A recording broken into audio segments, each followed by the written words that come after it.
Hello, Arif Rahat বলছেন? জনপ্রিয় ঔপন্যাসিক আরিফ রাহাত? শুভ সকাল। জি বলছি। দেখুন, এসব আপনি কি লিখেছেন? খুব অন্যায় করেছেন আপনি। তার মানে? তার মানে আপনার সদ্য বেরোনো উপন্যাস শ্যামলীর ছবি, আমি তার পাঠক। আপাতত এটুকু শুনে রাখুন। তবে হ্যাঁ, আমি পাঠক, কিন্তু ভক্ত পাঠক হতে পারলাম না। নিজের ইচ্ছে মতো করে গল্প সাজিয়ে বাহবা পেতে পারেন, কিন্তু আমাকে, মানে আমাদের মেয়েদের জীবনের কতটুকু জানেন আপনি? তাছাড়া কি? খুব বিরক্ত আপনি আমার উপর, তাই তো? আজ বরং রাখুন, আপনি শান্ত হন। আর আমি দুঃখিত, কাউকে কষ্ট দেবার জন্য আমি লিখি না। তাই বলছিলাম কি বলছিলেন আপনি? কি বলার আছে আপনার? দেখুন, এই সাত সকালে আপনার সাথে ঝগড়াটা বেশ জমছে না। তবে শুনুন, ঘরের মানুষদের মতো একজন লেখককে পুরুষ মহিলা বিচার করবেন না প্লিজ। তবে আমি লেখক হিসেবে আমার বই পড়ার জন্য আপনাকে ধন্যবাদ। আমাকে আরও পড়ুন, খুশি হব। হোয়াট? রেখে দিল? একবার জানতেও চাইল না কি নাম আমার, কে আমি, কেনই বা ফোন করেছি। অথচ কি শান্ত আত্মপ্রত্যয়, যেন সব এর জানা। কি অবাক! আবার বলে আমাকে আরো পড়ুন, খুশি হব। এরপর আমার কি যে হলো, এক এক করে তার সব লেখা সংগ্রহ করলাম, পড়লাম। যতই পড়ছিলাম ততই নতুন মনে হচ্ছিল তাকে। কট্টর নারী বিদ্বেষী ভেবে তাকে যাচ্ছে তাই বললাম, অথচ সেই নারীর জন্য কি মায়া তার লেখায়। কেমন যেন একটা অপরাধ বোধ কাজ করল। বেশ কিছুদিন পর ফোন করলাম আবার।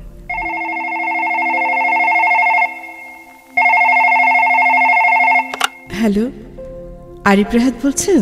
শুভ সকাল। ধন্যবাদ। জি বলুন। আমাকে হয়তো আপনার মনে নেই, আমাকে চিনবেন না। আপনি একদিন এইরকমই এক সকালে আমাকে ফোন করেছিলেন। সেদিনের জন্য আমি দুঃখিত। না, দুঃখিত হবেন না।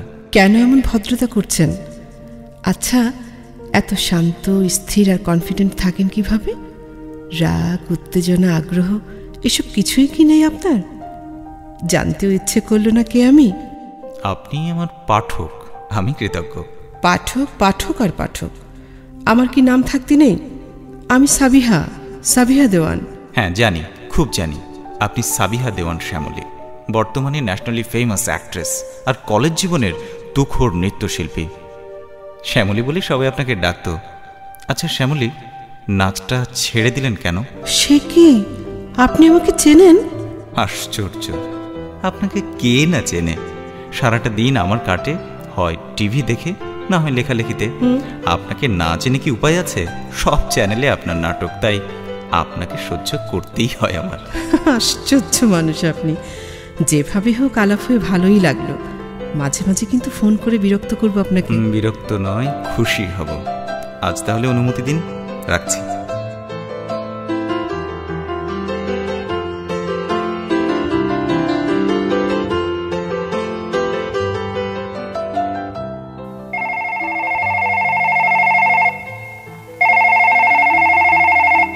হ্যালো, কেমন আছেন? বিরক্ত করলাম না তো ফোন করে? এই তো আছি ভালো। আজ ভাবছিলাম আপনি ফোন করবেন।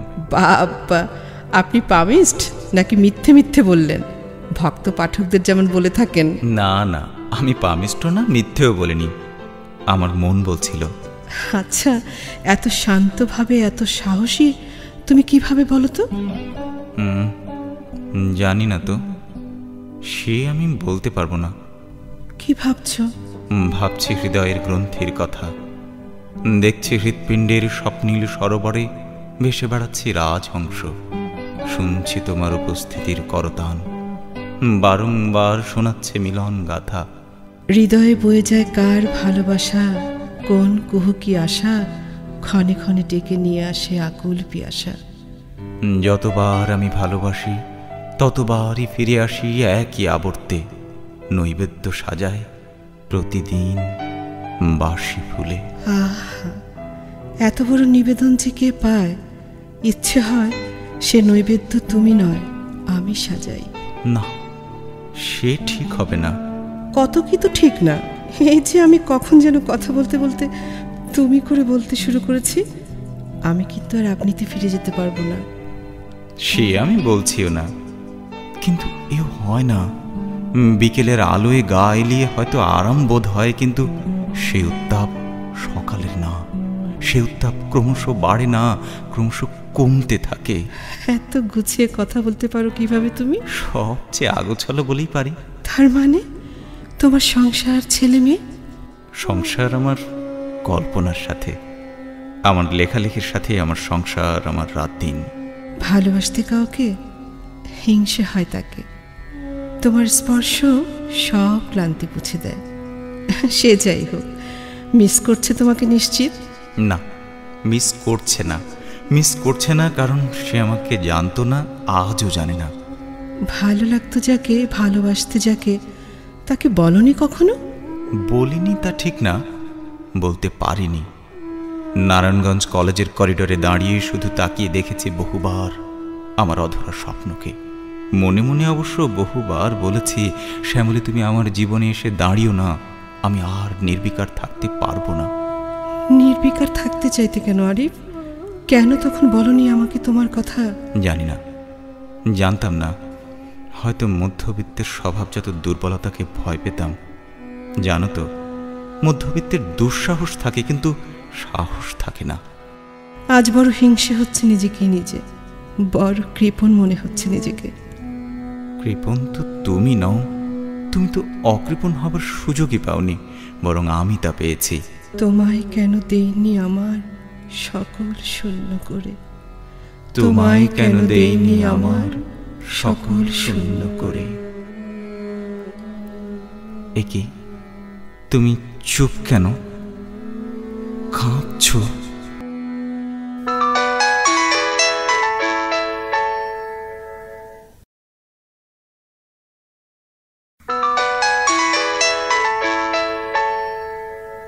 হ্যাঁ বলো শ্যামলী। কাল তোমাকে ফোন করেছিলাম। হ্যাঁ, আমি আসলে বাইরে যাওয়ার সময় প্রায় ফোনটা ফেলে যাই, কালও তাই হলো, সরি। এমন আর করবে না, এখন থেকে ফোনটা সঙ্গে রাখবে। সে কি, আমি ইচ্ছে করে ফেলে যাই নাকি? আর ভুলে গেলেই বা কি? ভুলে গেলে মানে? আমার ইচ্ছে হলে যেন তোমাকে খুঁজে পাই। একা একা তুমি যে কিভাবে। আচ্ছা, ঠিক মতো খাওয়া দাওয়া করো তো তুমি? রাতে ঘুমোতে যদি দেরি করো শরীর খারাপ করবে। অথচ সেদিন বলছিলে তুমি রাতে নাকি লিখতে ভালোবাসো। এখন থেকে কিন্তু ওসব চলবে না। ফোনে আমি ঠিক যেমন বলবো সেভাবে চলবে। আচ্ছা, আমাকে তো তুমি দেখোনি সেভাবে, জানো না আমার দিন আমার রাতকে, তবু এমন ঠিক ঠিক বলতে পারো কিভাবে? ঠিক বললে না তুমি, একদম ঠিক বললে না। আমি তোমাকে ঠিকই দেখতে পাই, আমার মনের চোখ দিয়ে, ভালোবাসার চোখ মেলে। এইসব তুমি কি বলছো শ্যামলী? ঠিকই বলছি, দূরে থেকেও তোমাকে আমি ঠিকই দেখতে পাই। তুমি একাই সব দেখতে পাও।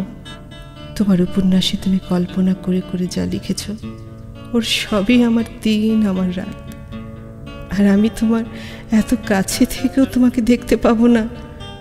এত বড় স্বার্থপর ভাবো তুমি আমাকে? না, স্বার্থপর তোমাকে ভাবছি না শ্যামলী, স্বার্থপর ভাবছি নিজেকে। জীবনের এতটা পথ পেরিয়ে এসে এই মাঝ বয়সেও এ কোন টান আমি বোধ করছি? এ কি উজানের না ভাটার টান? তুমি কি বলতে পারো শ্যামলী? তুমি এভাবে বললে যে আমি আর পারি না আরিফ, কিছুতেই সহ্য করতে পারি না। কেন তোমাকে পেয়েও পাওয়া হলো না আমার? হয়তো কিছুই আর এমন হতো না। সেই তোমার দেখা পেলাম জীবনের এতটা দিন পরে। কেন? আজ রাখছি শ্যামলী, অনেক।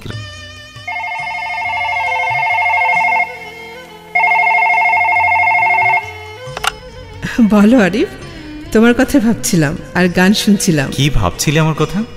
ভাবছিলাম সে তখন কলেজে যদি কথা হতো তোমার সাথে কেমন হতো। তবে তো আকাশ ভেঙে বৃষ্টি নামতো, আনন্দে সব পুকুর ডোবা ছোট নদীরা গাইতো বর্ষার গান। তুমি আমি ভিজে একসা বর্ষার বন্দনা করতাম। বৃষ্টি তোমার খুব পছন্দ না? আমারও। এই একটি জায়গায় তোমার সাথে আমার মিল। আরও একটি জায়গায় মিল আছে, কবিতা, সে আবার জীবনানন্দ।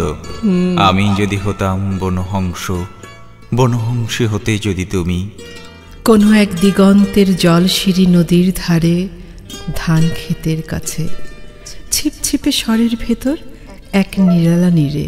তাহলে আজ এই ফাল্গুনের রাতে ঝাউয়ের শাখার পেছনে চাঁদ উঠতে দেখে আমরা নিম্নভূমির জলের গন্ধ ছেড়ে আকাশের রূপালী শস্যের ভিতর গা ভাসিয়ে দিতাম।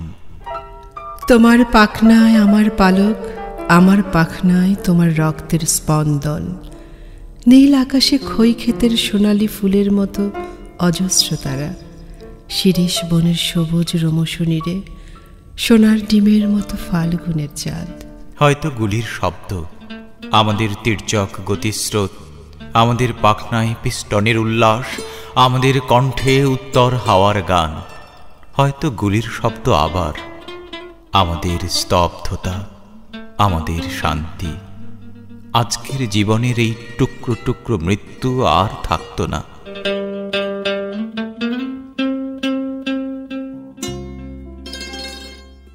হ্যালো, ঘুম ভাঙলো তাহলে? দেখো, এত বেলা ঘুমানোর অভ্যাসটা তোমার পাল্টে দেব আমি। শোনো, এখন ফ্রেশ হয়ে নাস্তা করে নাও, আমি রাখছি। আর নাস্তা করেই সকালের ওষুধটা খেয়ে নিও। জি ম্যাডাম, জো হুকুম। এখন রাখি। ঠিক আছে, তবে শোনো, নাস্তা সেরে ফ্রি হয়ে ফোন দিও। আমি একটা প্ল্যান করেছি, বলবো। কি প্ল্যান বলো না এখনই। না, এখন না, বলবো পরে। কি এমন প্ল্যান এখন বলো না? কিন্তু ইদানিং আমার ঘুম থেকে ওঠা, ঘুমোতে যাওয়া, নাস্তা, ওষুধ খাওয়া কিছুই আর আমার ইচ্ছে মতো থাকছে না। ভালো লাগছে, আবার সইতেও পারছি না। কেমন যেন এক মিষ্টি সম্পর্কের আড়ালে বদলে যাচ্ছি প্রতিদিন আমি। দূর, কি যে হলো, কি যে ভাবছি আজ এই সাত সকালে। হ্যালো, হ্যাঁ বলো। সরি, পত্রিকা নিয়ে বসে পড়ে আর ফোন দিতে পারিনি। বলো, কি জন্য তুমি বলতে চেয়েছিলে? ঠিক আছে, বলবো সে কথা, কিন্তু এখন একটা কবিতা শোনাবে তোমার লেখা? এই তোমার জরুরি কথা? ঠিক আছে, শোনাবো। কিন্তু আমি তো কবিতা লিখি না, গদ্য লিখে এতটা সময় গেল আমার। সে তো অন্যের জন্য, তোমার ভক্তদের, পাঠকের জন্য। আমার জন্য লেখা কবিতা তুমি শোনাবে আমাকে, আমি কান পেতে শুনবো। আমার সব কবিতাই তো তোমার জন্য, তোমারই মতো কল্পনার। মনের মধ্যে নিঃশব্দে জমা হয়, আবার নিঃশব্দেই ঝরে যায়। সত্যি বলছি শ্যামলী, আর এক ফোঁটা শিশিরও ঝরতে দেব না আমি। সব আমি শুনবো তোমার কাছ থেকে। সারাটা জীবন আমি এই জায়গায় এত বেশি বঞ্চিত ছিলাম, আর থাকতে চাই না। আমিও না। শোনাবে আমায় তবে? আমার জন্য অন্তত 2-4 পংক্তি, মনে যা আসে। তুই কি আমার দুঃখ হবি? তুই কি আমার শুষ্ক চোখে অশ্রু হবি? মধ্যরাতে জেগে ওঠা টেলিফোনের ধ্বনি হবি? তুই কি আমার খাখা দুপুর নির্জনতা ভেঙে দিয়ে ডাকপিয়নের নিষ্ঠ হাতে ক্রমাগত নাড়তে থাকা দরজাময় করা হবি? তুই কি একা আমার হবি? তুই কি একান্ত এক দুঃখ হবি?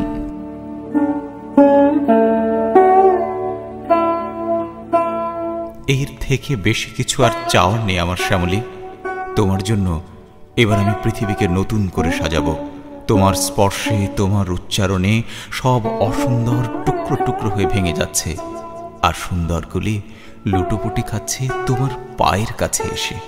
এভাবে কেউ কখনো বলেনি আমাকে, কিন্তু এমন কারোর জন্য আমার বুকের মধ্যে যে তৃষ্ণা ছিল আমার জানা ছিল না। আমি তোমাকে দেখতে চাই আরিফ। কোথায় কখন তোমার সাথে দেখা হবে বলো? জানি না শ্যামলী, কোথায় কখন তোমার সাথে দেখা হবে, কিভাবে হবে। আমি তো পাখির মতো, উড়তে আমার মানা নেই। কিন্তু তুমি কি ঠিক কিছু করছো? তোমার এত দিনের সংসার, না আমি চাই না। এর থেকে বেশি কিছু আমি চাই না শ্যামলী। আমার সব শেষ দিনগুলোতে আমি যে কতটা একা আছি, কেমন আছি, তুমি তার কিছুই জানো না আরিফ। তার মানে? মিউচুয়াল সেপারেশন, অনেক দিন থেকে।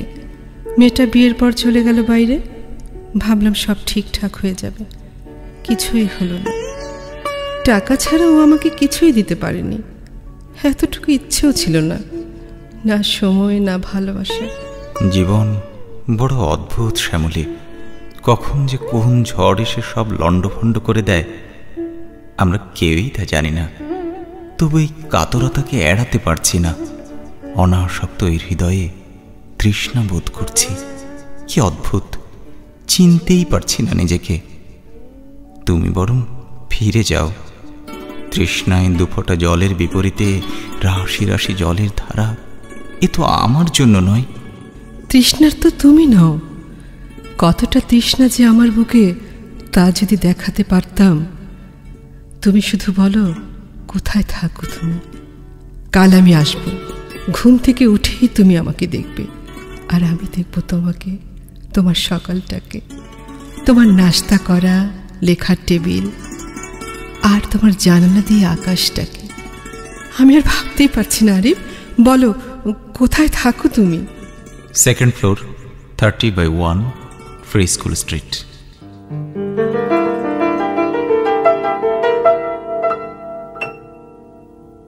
ঘুম থেকে দেরি করে ওঠার অভ্যাসটা আমার দীর্ঘদিনের। আজ খুব ভোরেই উঠে গেলাম। ভাবছিলাম একসময়ের কলেজের করিডোরে সেই চঞ্চল শ্যামলী আজ আসবে। টেলিফোনে অভ্যস্ত হয়ে ওঠা মানুষটা সরাসরি আমার সামনে এসে দাঁড়াবে, আমার ঘর দূর ওর স্পর্শ পাবে। তারপর অপেক্ষা আরো দীর্ঘ হলো। সারাটা দিন গেল, না টেলিফোন না শ্যামলী, কেউ এলো না। কেন জানি না, আমি আর খবর নিলাম না।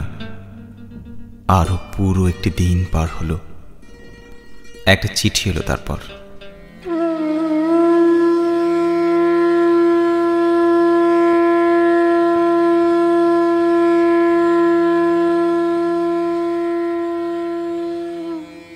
আরিফ, তোমাকে বলবার মতো কোনো কথাই আমি খুঁজে পাচ্ছি না।